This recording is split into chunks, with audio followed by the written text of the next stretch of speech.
Hey guys, sa mga gusto po ng gaming phone dyan pero kapos po yung budget nyo.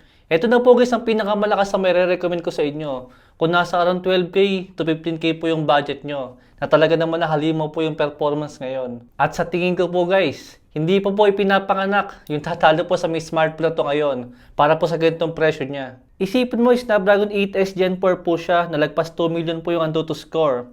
Halimaw na battery din po na merong 7550 mAh. Solid po na build quality na merong metal frame saka po glass back. Saka napakagandang display. Pinakamagandang display po sa less than 15,000 po na mga presyo ng mga smartphone ngayon. Kilala niyo na po ang smartphone na to guys. Ito pong si Redmi Turbo 4 Pro na dati nasa kulang 20K po yung presyo. Pero ngayon nga po guys, nitong nakaraan 12/12 sale is nakuha ko na lang po siya ng around 12,000. At napakaganda po ng ganitong klase ng specs para po sa napakamurang presyo na. Sa ngayon po guys, mahal pa po yung presyo ng Poco F7 5G na kapatid nga po ni Redmi Turbo 4 Pro. Di nasa lagpas 16,000 pa po yung presyo niya pagka naka-sale.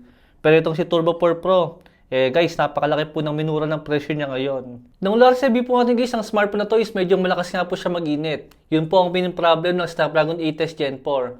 At ngayon po guys, yan po yung aalamin natin kung mainit pa rin po ba siya. Dahil after nga rin po guys ng ilang buwan, is nagkaroon na nga rin po siya ng mga major po na mga software update.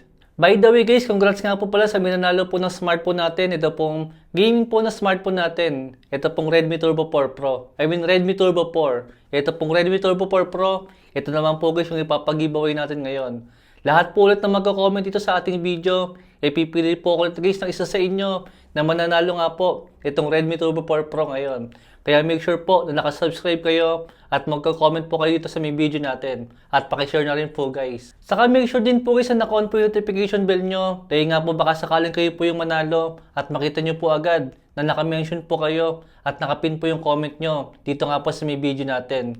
Dahil baka isang araw po kayo yung mapili.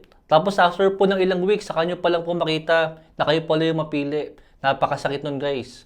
Tapos magugulat ka, nakapili na pala ako ng iba. Masakit yun guys. Kayo yung nanalo, tapos hindi nyo po nakita na kayo po yung mananalo. Balik na po tayo dito guys sa Redmi Turbo 4 Pro. Finally guys, malaki na po ang improvement niya sa Mobile Legends. Di lumabot na nga lang po siya ng 39 degrees Celsius na main temperature niya.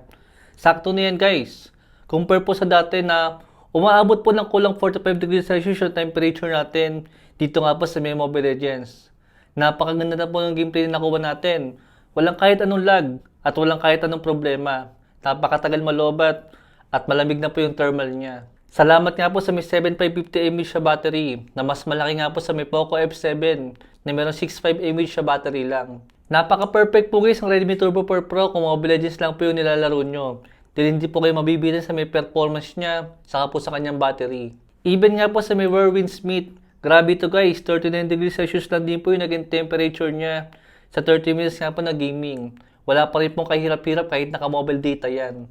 At napakaganda rin po ng display niya na merong 6.83 inches, na merong AMOLED at 120Hz sa refresh rate. Naka-Dolby Vision din yan. HDR10 pa sa display at HDR BB.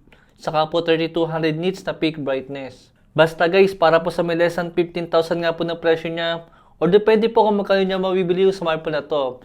Ito na po guys ang pinakamagandang display sa isang smartphone nga po sa ganitong presyo ngayon. Hindi lang basta malakas yung kanyang performance sa may gaming, halos perfect na po ito guys. Kung hindi naman kayo maselan sa may camera, dahil dito nga po is decent lang siya. Hindi naman to the point guys sa sobrang pangit niya. Ang ibig ko lang pong sabihin, kung i-compare nyo po ang Redmi Turbo 4 Pro sa camera niya sa ibang smartphone na sa camera po nakapokus, doon nyo po makikita na hindi po ganun kaganda ang Redmi Turbo 4 Pro pagdating po sa may camera. Pero ulitin ko po guys, hindi po pangit yung kanyang camera. Sadyang meron lang po na mga mas magandang smartphone sa kanya pagdating nga po sa camera. Pero kung pure gaming ka lang naman, sobra-sobra po ang Snapdragon 8S Gen 4 sa mga games nga po na lalaroin natin, lalo nga po kung Mobile Legends lang. Ganon din dito sa may Delta Force, wala rin po siyang kahirap-hirap ang smartphone na to. Di lumabot nga lang din po siya ng 38 degrees Celsius sa may temperature. Di ko alam guys, pero parang talagang malaki po ang improvement ng Snapdragon 8S Gen 4 ngayon.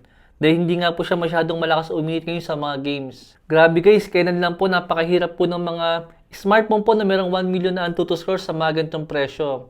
Pero ngayon, grabe guys, less than 15,000 lang po yung presyo niya. Pero higit 2 million na po yung kanyang Antutu score dito. Napakalakas po niya at napakaganda ng overall na specs. Ito po guys yung klase ng smartphone na kahit po gamitin nyo to guys ng 3 to 5 years ay hindi po agad luluma to at di po siya agad babagal. Lalo't lalo nga po kung maiingatan nyo po yung smartphone na to. Compare po sa ibang smartphone na merong mahinang processor, asahan nyo po guys baka 2 years lang, mabagal na po agad yung smartphone nyo.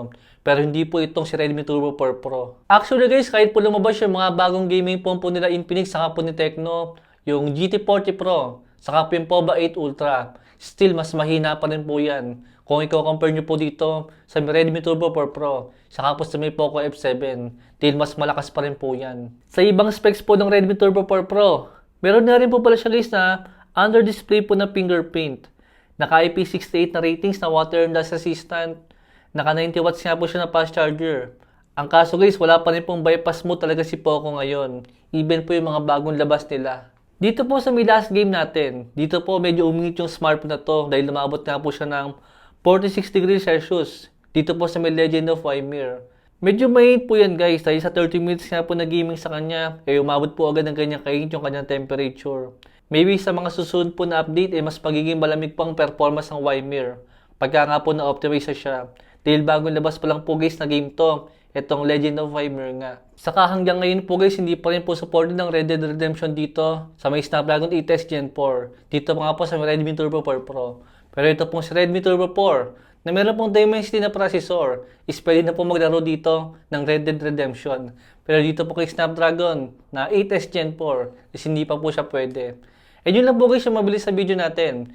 Make sure po na magko-comment kayo. Malay mo mapasayo na itong Redmi Turbo 4 Pro. Yun lang po guys. Balik na lang po yung video natin. Thanks for watching.